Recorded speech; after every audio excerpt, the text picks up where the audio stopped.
I am the tofu golem. Please enjoy the video. You start now by confirming essentials: nav lock active, fuel above 90%, and docking transponder broadcasting. Once those are green, point your ship toward the Starfield beacon and reduce speed to approach velocity. You perform an initial burn to match vector, then drop to find control thrust. Make sure to switch to external camera or HUD docking overlay so you can watch alignment indicators. This avoids surprises and keeps your approach steady and controlled. Once positioned in the corridor, you focus on precise alignment. Use lateral thrusters to center yourself and trim yaw and pitch so the docking port fills the HUD alignment reticle. Then match angular velocity closely, aiming for near zero rotation.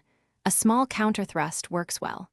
You slow to a crawl and hold at 200 to 300 meters to let sensors recalibrate. Make sure to run final system checks and verify seals and magnetic clamps are clear before you begin final approach by engaging soft capture at 10 to 20 meters, using tiny corrective bursts to maintain alignment. Once contact indicators show positive, engage hard capture and allow the docking clamps to cycle. Confirm power and air seals are stable. If you see misalignment, unexpected rotation, or clamp error lights, abort immediately. Back off to 300 meters, reorient using the beacon, and repeat the alignment sequence. This avoids damage and gives you clear diagnostics to correct the issue. Thanks for watching. Consider subscribing if we helped you today.